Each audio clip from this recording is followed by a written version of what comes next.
One of the questions that we had answered a second ago, there was actually House Bill 1679 that was passed and signed into law yesterday, known as the Sarah Stitt Act, directs the Department of Corrections to issue state IDs and employment documents prior to release. So see what happens when you text a question in? Look what happens in the state by you texting a question in. And that text line for our next panel is 405-615-2309. And let's jump right into that next conversation in our next panel. And I'm going to introduce our first speaker, Representative Justin Humphrey. Justin Humphrey currently serves as the chair of the House Criminal Justice and Corrections Committee, and he serves on the Agricultural and Rural Development and Public Safety Committees, as well as on the Appropriations and Budget Subcommittee for Public Safety. He's a member of the State and Federal Redistricting Committees and Subcommittees. You've been busy. And he worked for the Department of Corrections for 20 years before retiring. He has a background in law enforcement, business administration, and ranching.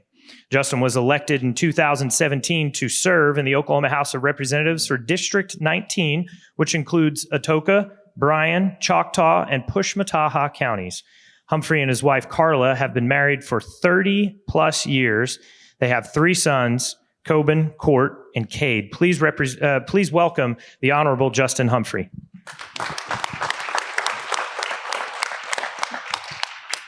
One thing I never put on that right there on my background is that I used to drink a fifth a day, and I lost my license 5 times. Never got a DUI, but just like to drive really fast. And so I was a hoodlum when I was young. I call that on-the-job training for probation pro, you know.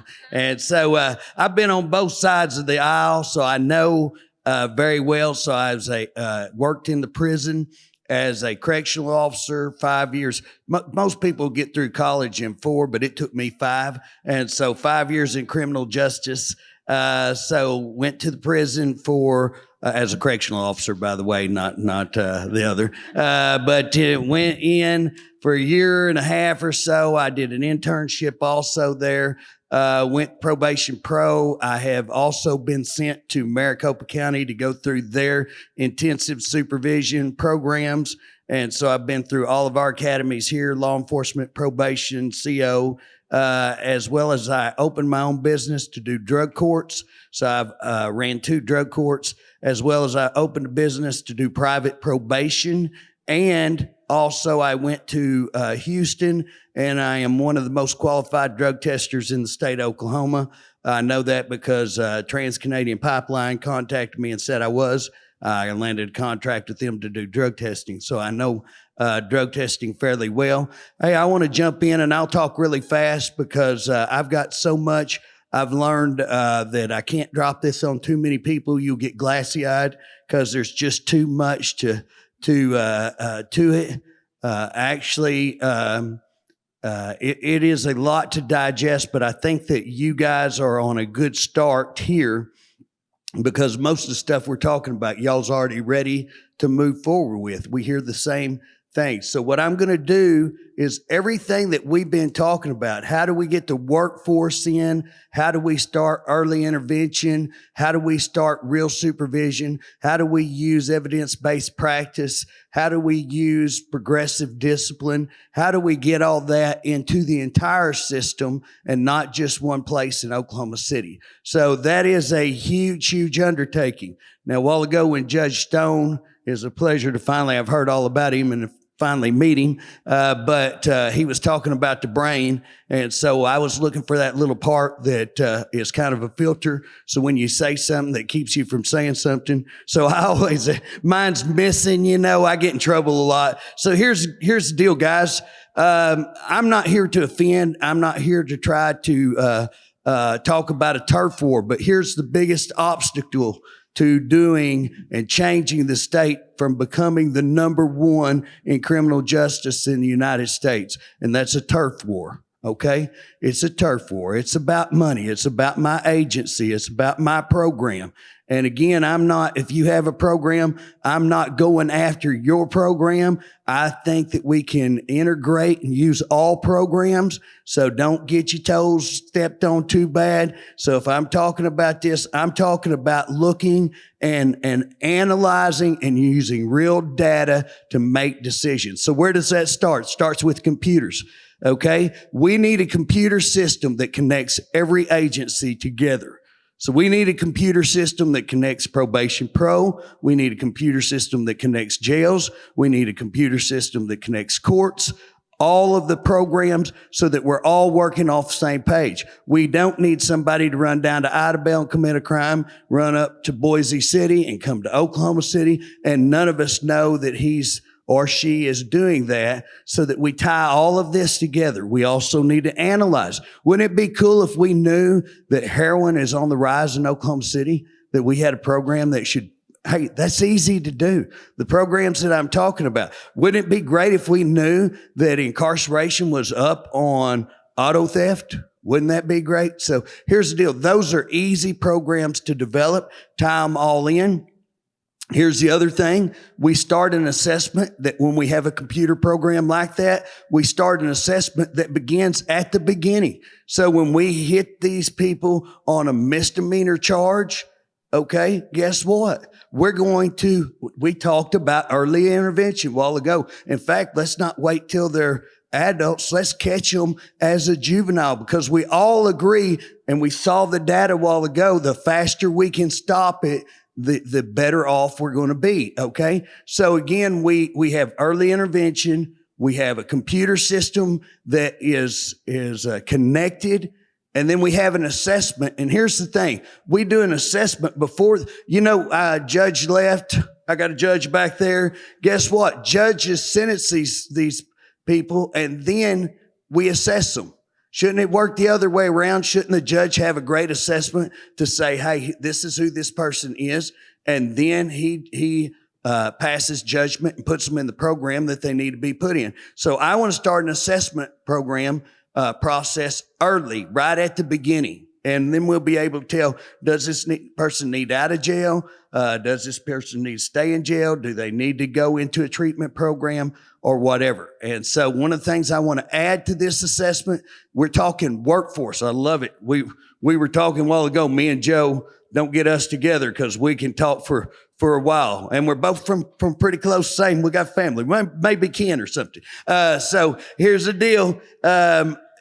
We have to start looking. Guess what? Oklahoma's short on workforce. Instead of looking at these people as inmates, what I'm wanting to look at them as potential workforce. So guess what? Workforce comes in, they analyze a person, they say, what's your educational level? That's something we can change, but we need to know where they're at. Can they read? How far along are they? We need to know what's your likes, what's your dislikes, what are you compatible for? Do you have mechanical skills? Do you not have mechanical skills? And guess what? At the end of the day, we can start sending these people where they need to go. Even on a misdemeanor supervision, we begin to start that. So what stops us there? So I'm going to jump past that. One of the other things on a computer program that I'm not going to dive into too much, but not only do we assess, analyze, but guys, every one of y'all's heard of algorithms, right?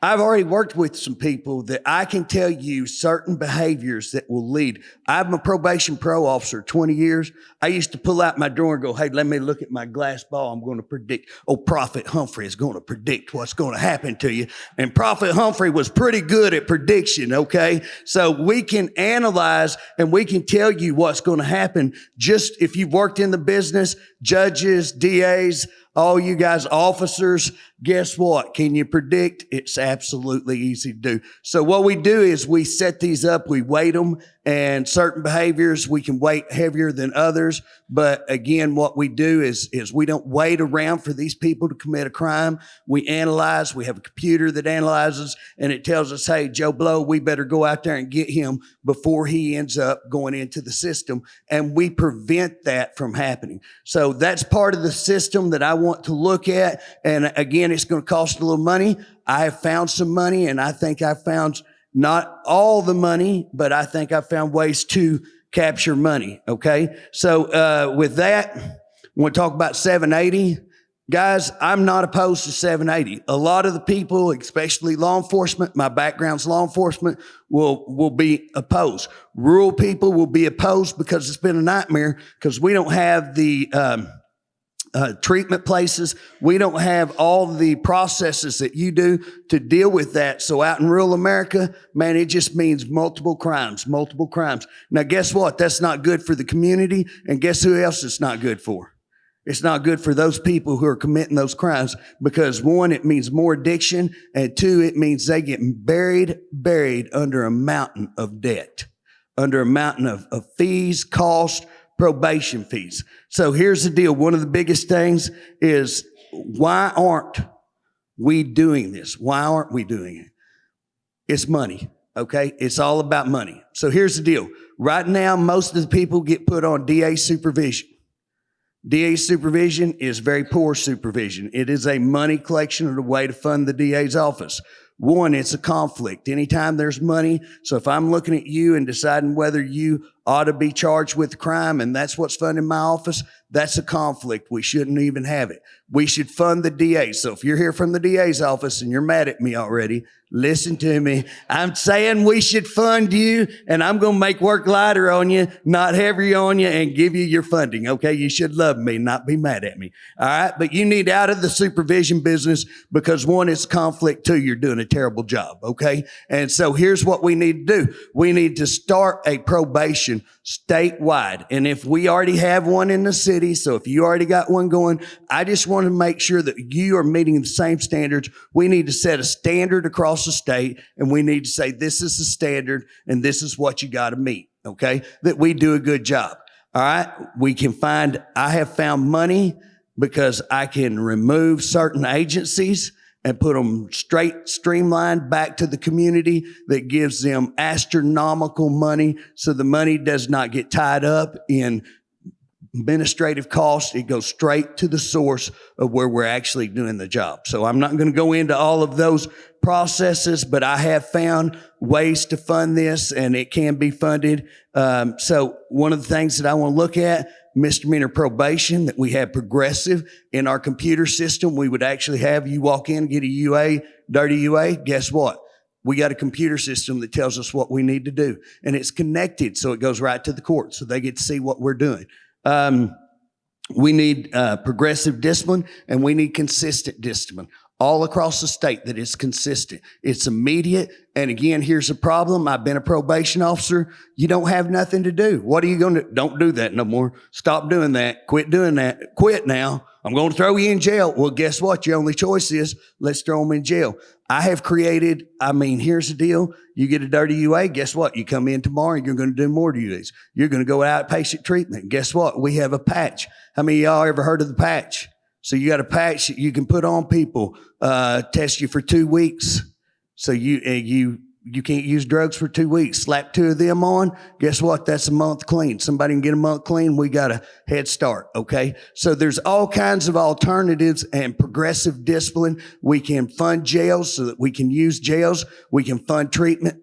The treatments that we're hearing, we should be funding them. They're cheaper than jail. So those are the things that I am pushing. And we're going to have studies on this in September, October. And again, we're going to show how we can fund these things. Alternatives to prison are going to be treatment, jail, and drug court. And we need to progressively move those as we go along. Last thing that and I know I'm moving fast, so anybody needs to stop me or wants to know about the funding, catch me off to the side. I can tell you how we fund this. Incarceration. Here's what I want to do. I want to take our probation. Right now we have probation pro officers. They're all in one. Okay. I want to take away the probation. I want to move it back into the county. I want to make it by judicial district. So we will have our own probation. Look at other states, they do this. Okay. So we're all our local. We know our people. We know our community. We're setting up probation. I want to move all of the officers that were probation pro officers and put them as parole officers. Okay. How we fund that? We let out inmates. We analyze inmates. So we're going to stop the flow in by early intervention. Here's the kick the door out. Here's how we kick the door out. We're going to let a large number of inmates out on GPS that is real time. Department of Corrections has a tendency to buy bad equipment, put more work on officers that can't have more work, and so it doesn't work. Here's what we're going to do. We're going to create a whole group of officers that doesn't have work. Now we can give them large caseloads. We're going to give them GPS real time, and we're going to hire the company to actually monitor, so we're not sitting there watching each one of these, okay? We already have a community level. We don't have to change anything. They go out on community level. Guess what? If they mess up, we now have empty beds. So they walk in, they're dirty, wham, we turn them right back around. How do we pay for it? Each one of these inmates are $63 a day. Guess what it costs to keep them out? Somewhere by $2. There's how you pay for it. And we save. I'm going to say that I can save you 58 because I'm going to be conservative, and I'm going to take some of that money to say, I'm just going to be on the safe side, and we will want buildings and cars and all that. So how about if we just say $50 a day? So get your calculators out. $50 a day on, let's say, 6,000 people. Whop that out. 7 days a week.